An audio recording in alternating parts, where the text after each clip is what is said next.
प्यारे बच्चों, मैं एसएन सर आप सभी लोगों का स्वागत करता हूं।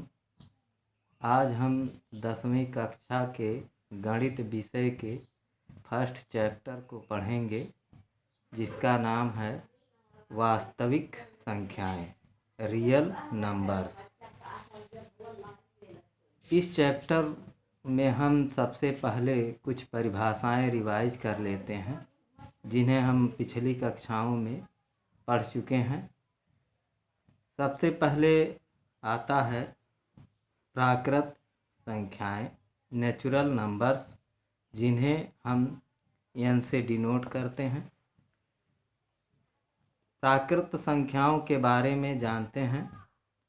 जो गिनती वाली संख्याएं हैं उन्हें हम प्राकृत संख्याएं कहते हैं, जैसे 1, 2, 3, 4, 5 आदि, यानी अनंत तक। तो 1 से लेकर के अनंत तक की संख्याएं वह प्राकृत संख्याएं कहलाती हैं। प्राकृत संख्याओं के बाद आता है पूर्ण संख्याएं। पूर्ण संख्याएं, होल नंबर्स, जिन्हें हम W से डिनोट करते हैं।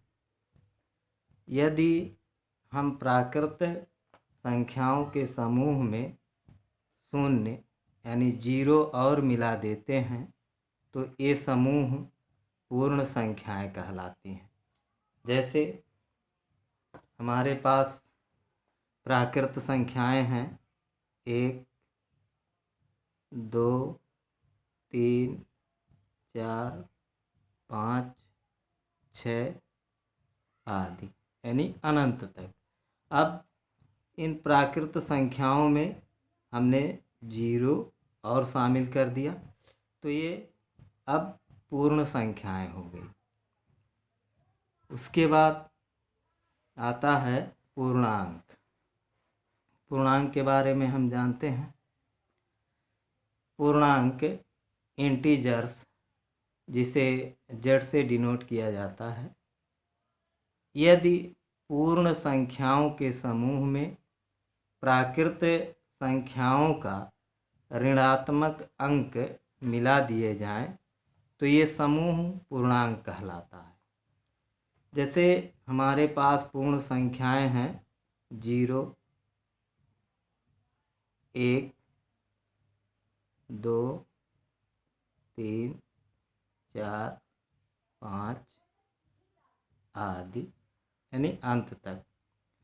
अब इन पूर्णांकों में जो प्राकृत संख्याएं हैं, जैसे 1, 2, 3, 4, 5, अब इनका हम ऋणात्मक इसमें शामिल कर लेते हैं।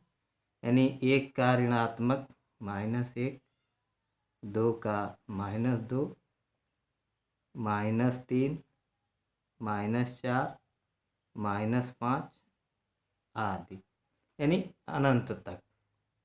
अब ये पूर्णांक कहलाएंगे। पूर्णांकों के बाद हम जानेंगे परिमेय संख्याएं, रैशनल नंबर्स। परिमेय संख्याएं किसे कहते हैं, इसको हम जानेंगे।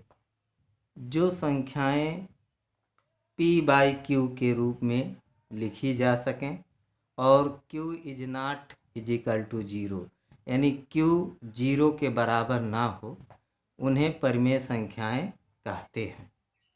जैसे